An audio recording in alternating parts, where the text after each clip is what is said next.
നാരായണ നാരായണ നാരായണ ഓ നമോ ഭഗവതേ വാസുദേവായ. ശ്രീമദ് ഭാഗവത മഹാപുരാണം പ്രഥമസ്കന്ധം 3-ാമത്തെ അധ്യായം 10-ാമത്തെ ശ്ലോകം ഇപ്പോൾ പറയണു. നേരത്തെ നമ്മൾ 6 എന്നാണ് പറഞ്ഞത്, അത് 5 ഇപ്പോൾ 6-ാമത്തെ ഭാഗം പറയണം. പഠനം 6, ശ്ലോകം 10. പഞ്ചമകപിലോ നാമ സിദ്ധേശ കാലവിപ്ലുതം പ്രോവാചാസുരയേ സാഖ്യം തത്വഗ്രാമവിനിർണയം. അഞ്ചാമത്തേതായിട്ട് കപിലഹ നാമ. കപിലൻ ജ്ഞാനകലയോട് കൂടിയിട്ടാണ് വന്നത്. നേരത്തെ ധർമ്മകലയോട് കൂടിയിട്ടാണ് നരനാരായണന്മാർ വന്നത്. ബുദ്ധികലയോട് കൂടിയിട്ടാണ് നാരദൻ വന്നത്. പിന്നെ ഭവം എന്നുള്ള രീതിയിലാണ് അതൊരു കലയാണ്. യജ്ഞൻ, സുയജ്ഞൻ, സൗകരൻ രൂപം വന്നത്. ഇപ്പോൾ ഇവിടെ 5-ാമത്തെ ജ്ഞാനകലയായിട്ട് കപില മഹർഷി വന്നു. സിദ്ധേശ, സിദ്ധന്മാർക്ക് ഈശ്വരനായിട്ട്. സിദ്ധപതി, കാലവിപ്ലുതം. ഈ കാലങ്ങളെ എപ്രകാരത്തിലാണ് ഇത് അനുഭവിപ്പിക്കേണ്ടത്, അതല്ലെങ്കിൽ അതിനെ ഇന്ന പ്രകാരത്തിൽ എന്നെല്ലാം അറിയേണ്ടത്, ഇങ്ങനെ അനവധി കാര്യങ്ങൾ. അപ്പോൾ നമുക്ക് സാധാരണഗതിയിൽ ഒരു ഗുരു ഒരു കാര്യം പറഞ്ഞു തന്നാൽ നമ്മളതിനെ ഗ്രഹിക്കുകയൊക്കെ ചെയ്യും. വേണ്ട രീതിയിലായിക്കൊള്ളുന്നില്ല. ചിലപ്പോൾ അതിൻ്റെ മർമ്മ അടക്കം നഷ്ടപ്പെടും. വാച്യാർത്ഥത്തിൽ മാത്രം അത് ശ്രദ്ധിച്ചു എന്ന് വരാം. നമ്മൾ കണ്ടുപിടിച്ച അർത്ഥം വേറൊന്നാവാം, ഗുരു ഉദ്ദേശിച്ചത് വേറൊന്നാവാം. അപ്പോൾ അതിൻ്റെ യാഥാർത്ഥ്യം നഷ്ടപ്പെട്ടു.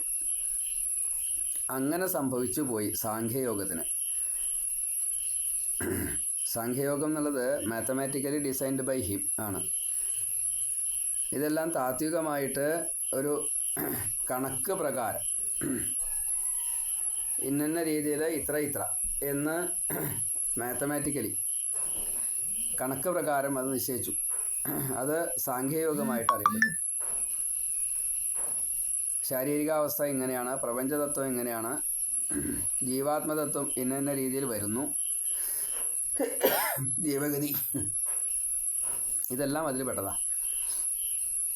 അപ്പോൾ അതിൽ ക്രിയായോഗമുണ്ട്, കർമ്മയോഗം, അത് വളരെ പ്രധാനമാണ്. അതിൽ ജ്ഞാനയോഗം വളരെ നിർബന്ധമാണ്. എല്ലാം ഇന്നതാണ് എന്ന് അറിയണം. അത് നഷ്ടപ്പെട്ടു. കാലവിപ്ലുതം, കാലത്തിൻ്റെ ഈ ഒരു ഒഴുക്കുണ്ട്. ആ ഒഴുക്കിനനുസരിച്ച് ക്രമേണയായിട്ട് അത് നഷ്ടപ്പെട്ടു പോയി. പിന്നെയോ പ്രോവാച ആസുരയെ, ആസുരി അല്ലെങ്കിൽ അങ്ങനെ പേരായിട്ടുള്ള ഒരു ബ്രാഹ്മണൻ ഉണ്ട്. അസുരന്മാർക്ക് വേണ്ടിയിട്ട് എന്നല്ല, ആസുരി എന്ന പേരായിട്ടുള്ള ഒരു ബ്രാഹ്മണൻ ഉണ്ട്. അദ്ദേഹത്തിന് പറഞ്ഞു കൊടുത്തു എന്നാണ്. ഇനി അതിൽ കുറച്ചും കൂടി നമ്മുടേതായിട്ടുള്ളൊരു ഇത് ചേർക്കാം. ഈ ഇന്ദ്രിയങ്ങളിൽ രമിക്കുന്നതായിട്ടുള്ള നമ്മളെ പോലെയുള്ള അസുരന്മാർ, നമ്മൾ അസുരന്മാരല്ല, പക്ഷെ നമ്മൾ അസുഷു രമന്ത ഇതി എന്നാണ്. നമ്മൾ ഭാഗവതന്മാരാണ്. അപ്പോൾ സാത്വികതയാണ് കൂടുതൽ. എങ്കിലും നമുക്ക് ചില വീക്ക്നെസ് ഉണ്ട്. ആ വീക്ക്നെസ്സാണ് ഈ ഇന്ദ്രിയങ്ങളിൽ കുറച്ചൊരു മോഹത്തോട് കൂടിയിട്ട് എന്തൊക്കെയാണ് സ്വീകരിക്കാൻ പറ്റാച്ച അതൊക്കെ സ്വീകരിക്കും നമ്മൾ. അപ്പോൾ അങ്ങനെയുള്ളവർക്ക് രക്ഷപ്പെടാൻ വേണ്ടിയിട്ട് ഓരോ ഇന്ദ്രിയവും സ്വീകരിക്കുന്നത് ഇങ്ങനെയാണ്. അത് സ്വീകരിച്ചാലത്തെ ഗുണം ഇതാണ്, ദോഷം ഇതാണ്.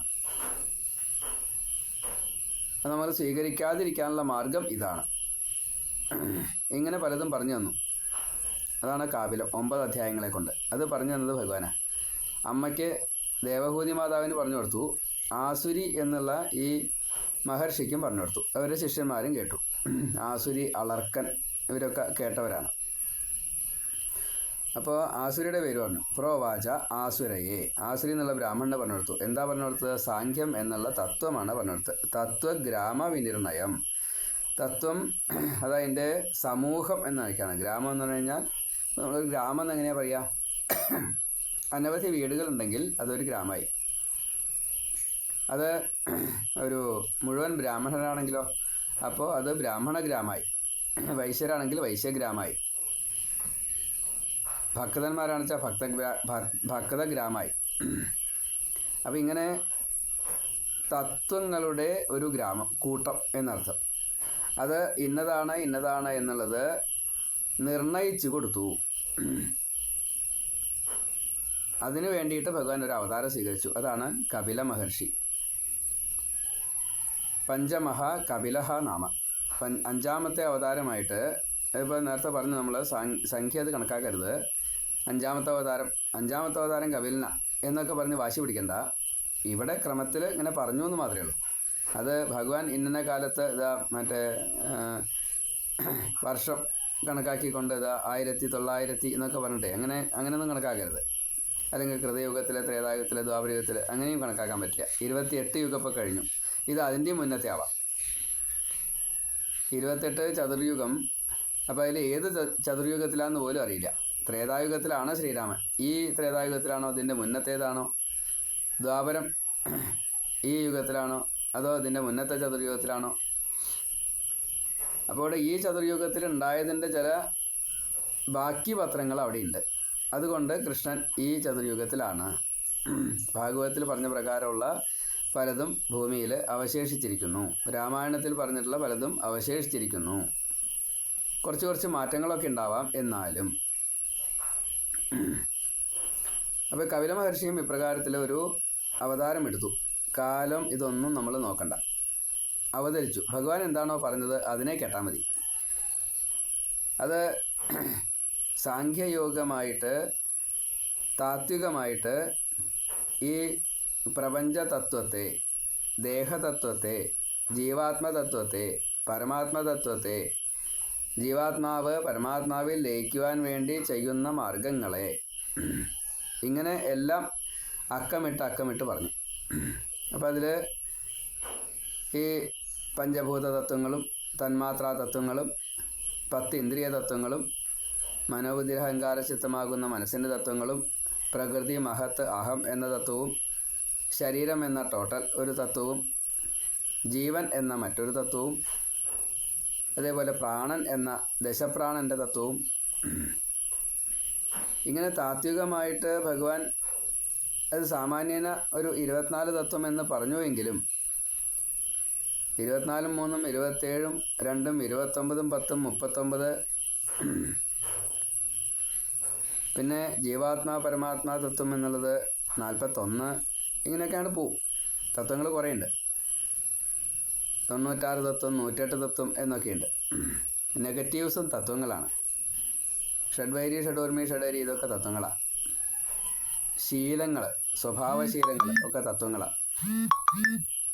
അപ്പോൾ നമ്മുടെ ഈ സ്നേഹം തൊട്ടുള്ള അത് മുഴുവൻ തത്വങ്ങളാണ്.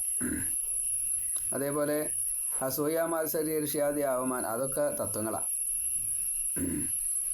ഭാവഹാവാദികൾ, കർമാദികൾ ഒക്കെ തത്വങ്ങളാണ്. അങ്ങനെ എടുക്കണം. അപ്പോൾ സ്ഥിതി തത്വം, പിന്നെ അത് അനുവർത്തിക്കുന്നതായിട്ട് തത്വങ്ങൾ വേറെ, ലക്ഷ്യം എന്നുള്ള തത്വം വേറെ, ഇങ്ങനെ പലതും താത്വികമായിട്ട് കണക്കാക്കണം. അങ്ങനെ ആയാലേ ഈ 108 തത്വമൊക്കെ കിട്ടുള്ളൂ, 96 തത്വമൊക്കെ കിട്ടുള്ളൂ. അപ്പോൾ ഈ തത്വങ്ങളെ മുഴുവൻ ഇപ്രകാരത്തിൽ പറയാൻ വേണ്ടിയിട്ട് ഭഗവാൻ കപില മഹർഷിയായിട്ട് വന്നിട്ട് ആസുരി അളർക്കം തൊട്ടുള്ളവർക്ക് പറഞ്ഞു കൊടുത്തു. ദേവഹൂതി മാതാവിന് പറഞ്ഞു കൊടുത്ത് ഭാഗവതത്തിൽ 3-ാമത്തെ സ്കന്ധത്തിൽ 25-ാമത്തെ അധ്യായം മുതൽ 33-ാമത്തെ അധ്യായം വരെ കാപിലം എന്ന രീതിയിൽ നമുക്ക് പ്രത്യേകം കാണും ചെയ്യാം. പഞ്ചമഹ കപിലഹ നാമ സിദ്ധേശ, സിദ്ധന്മാർക്ക് ഈശ്വരനായിക്കൊണ്ട്, കാലവിപ്ലുതം, കാലം കൊണ്ട് നശിച്ചു പോയതായിട്ടുള്ള, മുങ്ങിപ്പോയതായിട്ടുള്ള ആ സാഖ്യയോഗത്തെ ഉയർത്തുവാനായിട്ട്, തത്വഗ്രാമ വിനിർണയം ചെയ്യാനായിട്ട്, താത്വികമായിട്ട് തത്വങ്ങളുടെ ഒരു സമൂഹമായിട്ട് നിർണയം ചെയ്യുവാൻ വേണ്ടിയിട്ട് ഭഗവാൻ കപിലൻ സിദ്ധന്മാർക്ക് ഈശ്വരനായിട്ട് അവതരിച്ചു. എന്നിട്ട് സാഖ്യം പ്രോവാച പറഞ്ഞു. ആർക്ക് വേണ്ടിയിട്ട്? ആസുരി എന്ന മഹർഷിക്ക് വേണ്ടിയിട്ട് പറഞ്ഞു കൊടുത്തു. പഞ്ചമ കപിലോ നാമ സിദ്ധേശ കാലവിപ്ലുതം പ്രോവാച അസുരയെ സാഖ്യം തത്വഗ്രാമ വിനിർണയം. ഇനി 11-ാമത്തെ ശ്ലോകം. ഷഷ്ഠം അത്രൈരാപത്യത്വം വൃത പ്രാപ്തോ അനസൂയയ ആന്വേഷിക്കുകയും അളർക്കായ പ്രഹ്ലാദാദിഭ്യഭൂജീവാൻ. ഇനി ആറാമത്തെ ഷഷ്ടം. ഇപ്പോൾ നമ്മൾ ആസുരിക്ക് കപിലം പറഞ്ഞു കൊടുത്തു. അത് മറ്റേ അളർക്കൻ നിന്ന് നമ്മളവിടെ നേരത്തെ പറഞ്ഞു. ഇവിടെ ഇപ്പോൾ ആറാമത്തെ അവതാരം ദത്താത്രേയനായിട്ട് വന്നിട്ട് അളർക്കന് പറഞ്ഞു കൊടുത്തു എന്ന് പ്രത്യേകം പറയുന്നുണ്ട്. പ്രഹ്ലാദന് ഒക്കെ പറഞ്ഞു കൊടുത്തു എന്ന് പറയുന്നുണ്ട്. ഷഷ്ടം ആറാമത് അനസൂയ. അത്രി അനസൂയ ദമ്പതിമാർക്ക് വൃത വരിക്കപ്പെട്ടതായിട്ടുള്ള ഭഗവാൻ ത്രിമൂർത്തി ഭാവത്തിൽ വരിച്ചു. അതുകൊണ്ട് അത്രേഹേ അത്രിയുടെ പത്നിയായിട്ടുള്ള അനസൂയയിൽ അപത്യത്വം സന്താനഭാവത്തെ പ്രാപിച്ചു. എന്നിട്ടോ അളർക്കായ അളർക്കന് പ്രഹ്ലാദാദിഭ്യ പ്രഹ്ലാദൻ മുതലായവർക്ക് ആന്വേഷിക്കുകയും നമ്മൾ അന്വേഷിക്കുക എന്ന അർത്ഥത്തിലാണ്. ജീവാത്മാവിനെ പരമാത്മാവിനെ നമ്മൾ കണ്ടെത്തണം. ആ അന്വേഷണ ത്വരയെ ഊജീവാൻ എങ്ങനെ അന്വേഷിക്കണം എന്നുള്ളതിനെ പറഞ്ഞു. അപ്പോൾ കപില മഹർഷി സിദ്ധികളെക്കുറിച്ച് പറഞ്ഞു. ഈ ദത്താത്രേയൻ അന്വേഷിക്കേണ്ടത് എന്തിനെയാണെന്ന് ലക്ഷ്യബോധത്തെ, അത് അതിൻ്റെ ബാക്കിയുള്ളതൊക്കെ കൂടി പറഞ്ഞു എന്നാ. ഇവിടെ ദത്താത്രേയനായിട്ട് ബ്രഹ്മാവിഷ്ണു മഹേശ്വരന്മാർക്കുണ്ടായത് ഈ ചന്ദ്രൻ എന്നുള്ള പേരിൽ ബ്രഹ്മാവിനും, ദത്താത്രേയൻ എന്ന പേരിൽ മഹാവിഷ്ണുവിൻ്റെ അംശമായിട്ടും, ദുർവാസസ് എന്ന പേരിൽ മഹാദേവൻ്റെ അംശമായിട്ടും ത്രിമൂർത്തികൾക്ക് ബ്രഹ്മാവിഷ്ണു മഹേശ്വരന്മാർക്ക് പുത്രന്മാരായി, അംശങ്ങളായിട്ട് പുത്രന്മാരായി. അത് സത്രജസ്തമോ ഗുണങ്ങളെ പ്രകടിപ്പിക്കുകയും ചെയ്തു എന്നാണ്. ചന്ദ്രൻ ഈ സ്വാർത്ഥപരമായിട്ട് ബ്രഹ്മാവിൻ്റേതായിട്ടുള്ള ക്രിയായോഗത്തെ രജോ ഗുണമായിട്ട് ചുവപ്പ് നിറത്തിൽ കാണിച്ചു തന്നു. അതേപോലെ ദത്താത്രേയൻ ജ്ഞാനമായിട്ട് വിഷ്ണു സ്വരൂപനായിട്ടുള്ള സാത്വികനായിട്ടുള്ള നന്മ എന്നുള്ള ഭാവം, ശുഭ്രം എന്ന നിലയ്ക്ക് വെളുത്ത ഭാവത്തിൽ കാണിച്ചു തന്നു എന്നാണ്. ദുർവാസസ് ശങ്കരാംശമായിട്ട് ഇച്ഛയെ ലയിക്കാനാണ് താല്പര്യം നമുക്ക്. അതിനെ തമോ ഗുണമായിട്ട് പറയപ്പെട്ടു എന്ന് മാത്രമേ ഉള്ളൂ, കറുപ്പ് നിറമായിട്ട്. സ്വതേ അത് തമോ ഗുണമല്ല, ലയിക്കാനുള്ള മോഹം എന്നാ.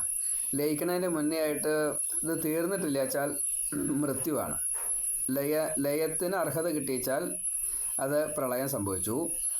അത് ലയിക്കാനുള്ള അർഹത കിട്ടിയിട്ടില്ല, ശരീരം വിട്ടുപോയതേ ഉള്ളൂ ജീവൻ വെച്ചാൽ മരണം സംഭവിച്ചു. ഇതാണ് വ്യത്യാസം.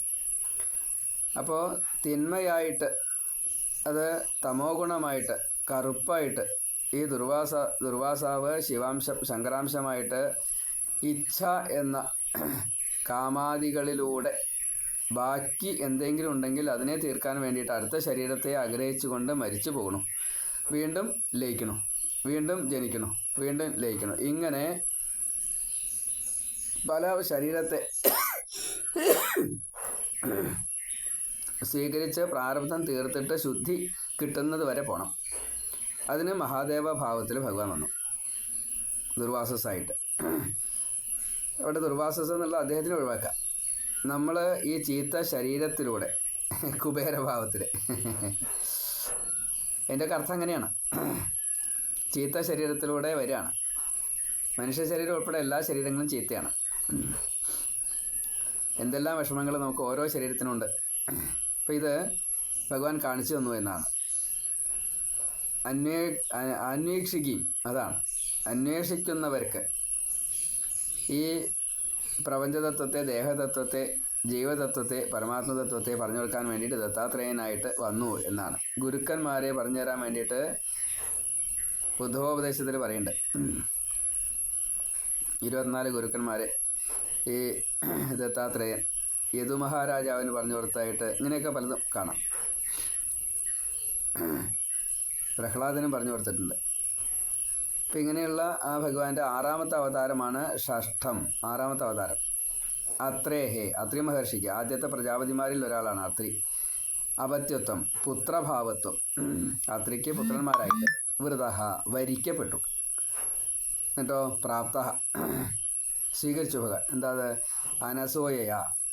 അനസൂയയാകുന്ന അത്രിയുടെ ഭാര്യ, അഗ്നിയുടെ പത്നിയിൽ അപത്യത്വം പുത്രഭാവേന വന്നു പ്രാപ്ത.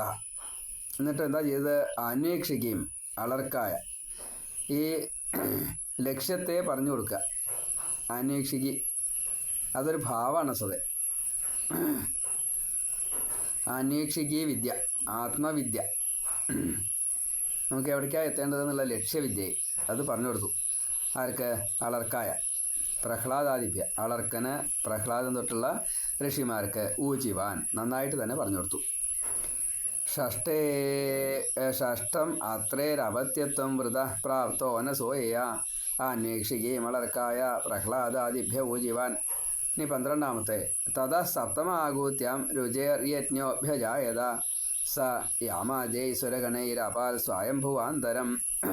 ഇനി 7ാമത്തെ അവതാരം പറയാണ്. തഥ സപ്തമേ, 7ാമത്തേതിൽ രുചേഹേ, രുചി പ്രജാപതിക്ക്, അദ്ദേഹത്തിൻ്റെ പത്നിയായിട്ടുള്ള ആകൂതി, ആകൂതി ദേവഹൂതി പ്രസൂതി, ദക്ഷൻ്റെ ആദ്യ പുത്രിമാരാ. അതിൽ ആകൂതി ആകൂതി മനുവിൻ്റെ പുത്രന്മാർ. ആകൂതി ദേവഹൂതി പ്രസൂതി സ്വയംഭവ മനുവിൻ്റെയും ശതരൂപയുടെയും മക്കളാണ്. അതിൽ ആകൂതിയിൽ യജ്ഞനായിട്ട് അഭ്യജായത അവതരിച്ചു എന്നാണ്. സഹ, ആ ഭഗവാൻ യാമാദേഹി, യാമൻ മുതലായിട്ടുള്ള അന്നത്തെ ദേവഗണങ്ങൾ യാമന്മാരാണ്. ദേവഗണങ്ങൾക്ക് വേണ്ടിയിട്ട് സുരഗണൈഹി, ആ സമൂഹങ്ങൾക്ക് വേണ്ടിയിട്ട് സ്വയംഭുവാന്തരം, സ്വയംഭുവ മനു ശതരൂപ, അവരുടെ മക്കളാണ് ആകൂതി ദേവഹൂതി പ്രസൂതി പ്രിയവ്രതൻ ഉത്താനപാദ്. അന്നുണ്ടായിട്ടുള്ള അവതാരം, അംശാവതാരം യജ്ഞൻ. അന്നുണ്ടായിട്ടുള്ള ദേവന്മാർ യാമന്മാർ. ആ യാമന്മാർ തൊട്ടുള്ള ഓരോരുത്തർക്കും വേണ്ടിയിട്ട് 7ാമത്തെ അവതാരമായിട്ട് ഭഗവാൻ ഈ യജ്ഞൻ എന്ന പേരിൽ അവതരിച്ചു. അതേ യജ്ഞൻ തന്നെയാണ് ഈ ആദ്യത്തെ പന്നിയായിട്ട് വന്നത്. സൗകരൻ രൂപം സ്വീകരിച്ചത്, സൂകരരൂപി, വരാഹരൂപിയായിട്ട് വന്നത്. സ്വയംഭുവാന്തരം, സ്വയംഭുവ മന്വന്തരത്തെ അപാത്, പാലനം ചെയ്തു എന്നാണ്. ഇപ്പോൾ 7ാമത്തെ മന്വന്തരത്തിൽ, 7ാമത്തെ ഭാവത്തിൽ, 7ാമത്തെ അവതാരം എന്ന നിലയ്ക്ക്. അപ്പോൾ ഇത് ക്രമം വീണ്ടും പറയണു. അത് ക്രമം അങ്ങനെയല്ല, ക്രമം നോക്കണ്ട. ഭാഗവതത്തിൽ 7ാമതായിട്ട് പറഞ്ഞു അത്രയേ ഉള്ളൂ. ഓരോ അവതാരങ്ങളിൽ എണ്ണം ഇട്ടു പറഞ്ഞു അത്രയേ ഉള്ളൂ. തഥാ സപ്തമ ആകൂത്യ. 7ാമത്തെ അവതാരമായിട്ട് ആകൂതിയിൽ രുചേഹേ, രുചി പ്രജാപതിക്ക് സുയജ്ഞൻ എന്ന പേരിൽ അഭ്യജായത. ഭഗവാൻ നന്നായിട്ട് തന്നെ അവതാരം ചെയ്തു. എന്നിട്ടോ ഭഗവാൻ ഇങ്ങനെ അവതരിച്ചതിന് ശേഷം സഹ, ആ ഭഗവാൻ യാമാദേഹി, യാമന്മാരെ തൊട്ടുള്ള ദേവഗണങ്ങൾക്ക് മുഴുവൻ, സുരഗണൈഹി അപാത്, എല്ലാവരെയും പാലിക്കുക എന്ന ധർമ്മത്തെ ദേവന്മാരോട് കൂടിയിട്ട് ചെയ്യാണ് ഉണ്ടായതെങ്കിലും അവർക്കും ഈ ജ്ഞാനത്തെ കൊടുത്തു. എന്നിട്ടോ സ്വയംഭുവാന്തരം. ഇപ്പോൾ സ്വയംഭുവൻ എന്ന ആ മനുവിൻ്റെ, ആദ്യത്തെ മനുവിൻ്റെ ആ കാലത്ത് ഇങ്ങനെ സുയജ്ഞൻ എന്ന പേരിൽ ഭഗവാൻ അവതരിച്ചു. അപ്പോൾ 7ാമത്തെ അവതാരം സുയജ്ഞൻ. അതുതന്നെയാണ് വരാഹമായിട്ട് ആ കാലത്ത് വന്നത്. പിന്നീട് ഭഗവാൻ ഈ ഹിരണ്യാക്ഷനെ വധിക്കാൻ വേണ്ടിയിട്ട് മറ്റൊരു നിറത്തിലാണ് ഭഗവാൻ വന്നത്. ഒന്ന് നീല, ഒന്ന് വെള്ള, രണ്ടും വ്യത്യാസമുണ്ടെന്ന് പറയാറുണ്ട്. തഥാ സപ്തമ ആകൂത്യം രുചേർയജ്ഞോഭ്യജായത സ യാമാദ്യൈസുരഗണൈഹി അപാൽ സ്വയംഭുവാന്തരം. അത് ആദ്യത്തെ വെളുത്ത നിറത്തിലാണെന്നും 2ാമത്തെ നീല നിറത്തിലാണെന്നും പറയാറുണ്ട്. ഇനി നമുക്കിപ്പോൾ ആദ്യത്തെ നീലയായാലും 2ാമത്തെ വെള്ളയായാലും നമുക്ക് ആക്ഷേപമൊന്നുമില്ല. രണ്ടും ഭഗവാന്റെ സ്വഭാവങ്ങളാണ്. ശ്യാമള നീല വർണ്ണൻ, അതേപോലെ വെളുത്ത ഈ സാത്വിക ഭാവം, ഇത് രണ്ടുമാണ് ഭഗവാന്റെ നീലയും വെള്ളയും. അത് രണ്ടും നമുക്ക് ഏത് അവതാരം എങ്ങനെ സ്വീകരിച്ചാലും നമുക്ക് വിരോധമൊന്നുമില്ല. അതിനെ അങ്ങനെ ക്ലാരിഫൈ ചെയ്യണോ എന്ന് ചോദിച്ചാൽ അതും അറിയില്ല, വേണ്ടെന്നാണ് എൻ്റെ പക്ഷം. അത് കാരണം ഇതാണ്, അപ്പോഴത്തെ ഉദ്ദേശം ഏതാണോ അതിനനുസരിച്ച് ഭഗവാൻ വന്നു എന്നേ ഉള്ളൂ. അപ്പോൾ ആദ്യം ഉണ്ടായത് സാത്വിക ഭാവത്തിലായതുകൊണ്ട് വെളുത്തത് എന്ന് പറയണം. രണ്ടാമത് ഈ ഉദ്ദേശം ആണ്, ഈ ഉദ്ദേശം സ്വീകരിച്ചത് കൊണ്ട് ഭഗവാൻ നീല നിറത്തിൽ വന്നു, അങ്ങനെയാണ്. തഥാ സപ്തമ ആകൂത്യം രുചേർയജ്ഞോഭ്യജായത സായാമാദ്യൈശ്വരഗണൈരപാൽ സ്വയംഭുവാന്തരം. ഇവിടെ 10, 11, 12 3 ശ്ലോകങ്ങൾ ഇപ്പോൾ നമ്മൾ അത് ആറാമത്തെ ഭാഗമായിട്ട് ഇപ്പോൾ പറഞ്ഞു. നേരത്തെ അഞ്ചാമത്തെ ഭാഗമാണ് പറഞ്ഞത്, ഇപ്പോൾ ആറാമത്തെ ഭാഗം പറഞ്ഞു. മൂന്നാമത്തെ അധ്യായം പ്രഥമ സ്കന്ധത്തിൽ. ശ്രീ ഗുരുവായൂരപ്പ ശരണം നാരായണ നാരായണ.